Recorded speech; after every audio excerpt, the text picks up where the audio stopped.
to the upcoming Winter Olympic Games, the dev team at United Front Games has been preparing their own family-friendly Contest of Champions.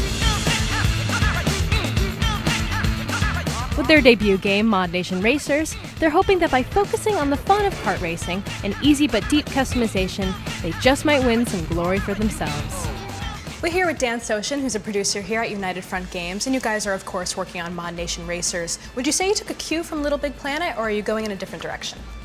From the very beginning, what we want to do is create a game that was going to push the karting genre and really allow the player to fully express themselves and customize their characters, their karts, and their tracks. So there's definitely some similarities there with what Media Molecule's done. Right from the beginning, we developed all of our tools with the idea that anyone should be able to do it, and it should be a fun experience. You can take your characters, and they start out with a sort of blank canvas, and you can make your character look however you want. You can make them look like yourself, or you can make them look like a monster or like a piece of artwork. Then you can do the same thing with the karts and build them right up from the chassis and go with realistic looking muscle cars or race cars, or make something a little bit more wacky, an ice cream truck or a block of cheese. And then you can do the same thing with your tracks. There's tons of props that you can plop down on your track to make it pretty, but we think it's the weapons that make kart racing endless fun. It's your track, add as many weapons as you want.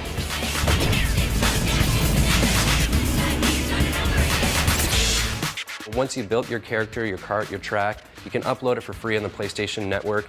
Anyone else can download it.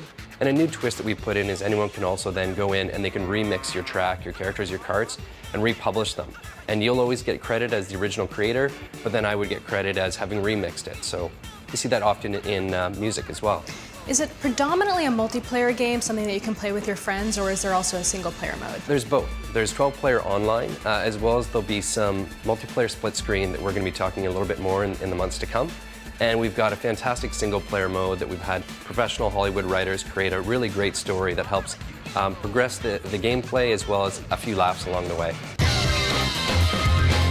Okay, so you might be tempted to call Mod Nation Racers cute, but look closely and you'll see there's a little edge to their characters that we think gives them even more personality. This is Rob, and he's the art director on Mod Nation Racers. So what would you say the artistic style of the game is? It's definitely very unique. I'd say it's heavily influenced by vinyl toys. Some people call them urban vinyl. The thing that I really like about them is that on one hand, they're very accessible and they're really pleasing to look at, but they always do something kind of edgy and sometimes evil or sometimes kind of creepy. But we decided very early on in our game that even though things are very stylized, that all the materials should look like the real thing. And so we thought that was a really good fit, so just to continue that kind of vibe throughout the game.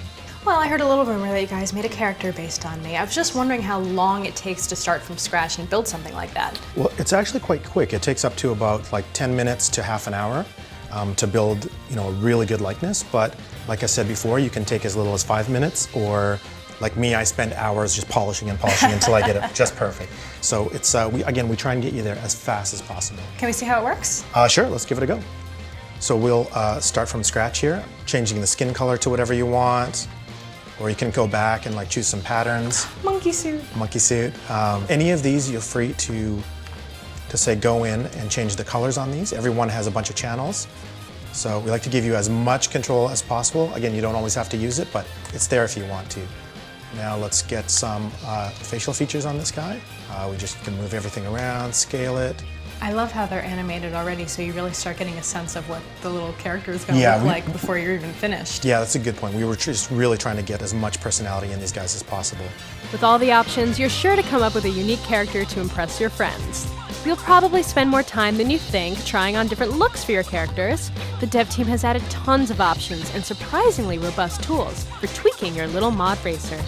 Now, I would really love to see the one that you guys were working on that looks like me. Yes, let's give it a go. I didn't make it myself, so hopefully it does. I hope it does you justice. There we go. But the fun didn't stop there. The team at United Front Games also made us a Qore-themed kart for us to tear up the track with. In just a few minutes, they assembled a whip we certainly think is worth bearing the Qore logo.